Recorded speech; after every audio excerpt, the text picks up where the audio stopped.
Everyone, welcome to the language classroom. आज के इस वीडियो में हम सीखेंगे रोज़ बोले जाने वाले छोटे छोटे सेंटेंसेस। अगर आप बिना ग्रामर सीखे इंग्लिश बोलना चाहते हैं तो इन छोटे छोटे सेंटेंसेस को आपको प्रैक्टिस करना होगा एंड साथ ही इन्हें अपने घर में या अपने दोस्तों के साथ बोलना होगा, मीन्स प्रैक्टिस करना होगा बेसिकली। जैसे अगर आपको किसी को कहना है मेरा यकीन करो, मीन्स सामने वाला आपका यकीन नहीं कर रहा है और आपको उन्हें बोलना है मेरा यकीन करो, इंग्लिश में बोलना है, तो आप इसे कहेंगे बिलीव मी, मेरा यकीन करो, मेरा यकीन करो, बिलीव मी।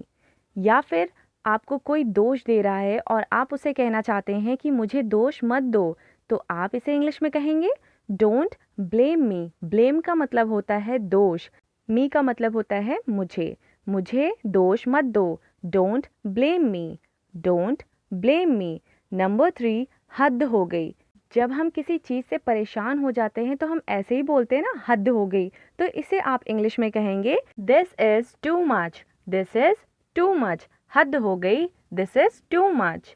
अब अगर आपको कहना है तुम कभी नहीं बदलोगे या फिर तुम कभी नहीं सुधरोगे, तो आप इसे इंग्लिश में कहेंगे you will never change, you will never change. मतलब तुम कभी नहीं सुधरोगे, तुम्हारे अंदर कोई चेंजेस नहीं आएंगे, you will never change, you will never change, तुम कभी नहीं सुधरोगे। अगला सेंटेंस है नंबर 5। जब हम किसी से बहुत परेशान होते हैं तो हम उनसे कहते हैं सामने से कि मैं तंग आ गया हूँ आपसे या फिर मैं तंग आ गया हूँ तुमसे, तो इसे आप इंग्लिश में कहेंगे I am sick of you, I am sick of you. Sick का मतलब होता है बीमार होना, बट यहाँ पर सिक ऑफ यू का अलग ही मीनिंग निकल कर आता है, जिसका मतलब होता है किसी से परेशान हो जाना। अगला सेंटेंस है नंबर 6, दिखावा मत करो। मीन्स कोई आपके सामने बहुत ज़्यादा दिखावा कर रहा होता है, तो आपको अगर बोलना है दिखावा मत करो, तो इसे कहेंगे आप don't show off. Show off का मतलब होता है दिखावा, डोंट शो ऑफ, दिखावा मत करो। नंबर 7, शर्माओ मत। अगर कोई शर्मा रहा होता है और हमें उन्हें बोलना है शर्माओ मत, तो आप उन्हें कहेंगे डोंट फील शाय। शाय का मतलब होता है शर्माना, डोंट फील शाय, शर्माओ मत, डोंट फील शाय, शर्माओ मत। नंबर 8, मैं ऐसा इंसान नहीं हूँ। आपको किसी को बोलना है मैं ऐसा इंसान नहीं हूँ, तो इसे आप इंग्लिश में कहेंगे I am not such a person, I am not such a person, मैं ऐसा इंसान नहीं हूँ, I am not such a person.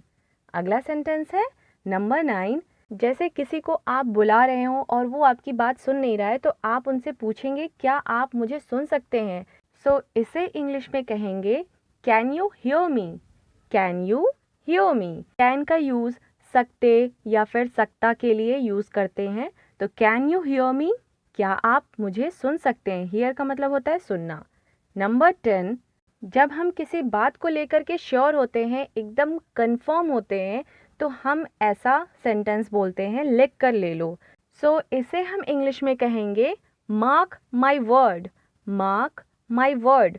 Word का मतलब होता है शब्द, तो होता है ना मेरे शब्दों को लिख कर ले लो, जो मैं कह रहा हूँ वो सच होगा, राइट। तो मार्क माई वर्ड, लिख कर ले लो। नंबर 11, जब कोई बहुत ज़्यादा परेशान करता है, उल्टे सीधे बिहेवियर करता है, तो आप उन्हें बोलते हैं ये क्या बदतमीज़ी है, ये क्या बदतमीज़ी है, तो इसे इंग्लिश में कहेंगे what the hell, what the hell, ये क्या बदतमीज़ी है, व्हाट द हेल। अब अगर आप किसी पर भरोसा करते हैं और आप उन्हें कहना चाहते हैं कि तुम भरोसेमंद हो, जिस पर मैं यकीन कर सकता हूँ, तो तुम भरोसेमंद हो को इंग्लिश में कहेंगे you are trustworthy, you are trustworthy, तुम भरोसेमंद हो। हम अक्सर कहते हैं ना तुम भरोसेमंद हो, I can count on you, I can count on you मतलब मैं तुम पर भरोसा कर सकता हूँ। तुम भरोसेमंद हो के लिए you are trustworthy, you are trustworthy, तुम भरोसेमंद हो, I can count on you, मैं तुम पर भरोसा कर सकता हूँ। अगला सेंटेंस है नंबर 13। ये सेंटेंस हम तब यूज़ करते हैं जब हमारे साथ कुछ अजीब सा इत्तेफाक होता है। तो अगर आपको कहना होगा ये एक अजीब इत्तेफाक है, ये एक अजीब इत्तेफाक है, तो आप इसे कहेंगे इंग्लिश में it's a strange coincident, it's a strange coincident, यह एक अजीब इत्तेफाक है, इट्स अ स्ट्रेंज कोइंसिडेंट। यहाँ पर इट्स कॉन्ट्रैक्शन में है, मीन्स इट इज़ के लिए इट्स लिखा गया है, तो आप इट्स भी बोल सकते हैं, इट इज़ भी बोल सकते हैं। नंबर 4, मुझे इसकी आदत है।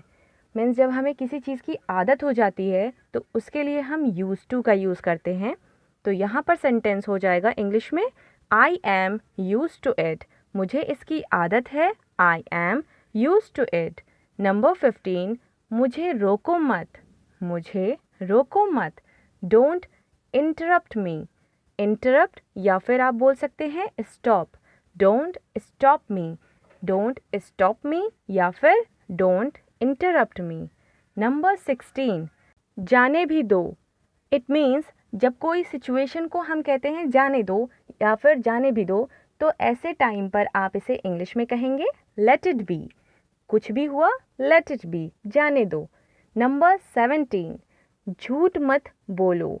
नंबर 17, झूठ मत बोलो।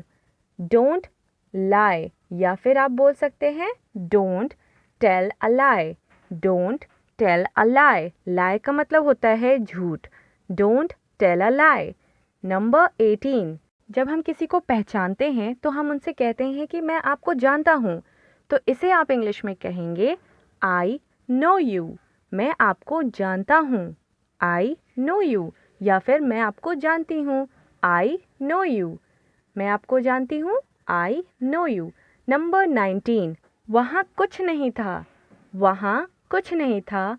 Nothing was there. Nothing was there. वहाँ कुछ नहीं था। Nothing was there. नंबर 20, जब आपसे कोई ओपिनियन पूछ रहा होता है और आपको बताना होता है कि ये नहीं वो ले लो या फिर दूसरा ले लो, तो आप इसे इंग्लिश में कहेंगे हैव अनदर वन। दूसरा ले लो, हैव अनदर वन। अनदर का मतलब होता है दूसरा। Have another one. नंबर 21, जब हमें कोई ऑप्शन देता है कि इनमें से कौन सा लूँ और हमें कहना होता है कोई भी ले लो, तो आप इसे इंग्लिश में कहेंगे टेक एनी वन। कोई भी ले लो, टेक एनी वन। मीन्स दो ऑप्शन है, दोनों में से कोई भी आप एक ले सकते हो। टेक एनी वन, कोई भी ले लो, टेक एनी वन। नंबर 22, हर कोई गलती करता है। हम किसी को कन्विंस करते हैं कि उसकी गलती हो गई, कोई बात नहीं, क्योंकि हर किसी से गलती होता है, हर इंसान से गलती होता है। तो आप इसे इंग्लिश में कहेंगे everyone makes mistake. Everyone makes mistake. हर कोई गलती करता है, बट आपको गलती नहीं करनी है। अगर आपको ये वीडियो अच्छी लग रही हो तो इसे लाइक, शेयर एंड सब्सक्राइब ज़रूर करना है। साथ ही आप अपना वैल्यूएबल फीडबैक दे सकते हैं एंड अगर कोई क्वेरी है तो वो भी आप पूछ सकते हैं कमेंट बॉक्स में। आई होप कि आपको ये वीडियो बहुत अच्छी लगी होगी। Thank you so much for watching.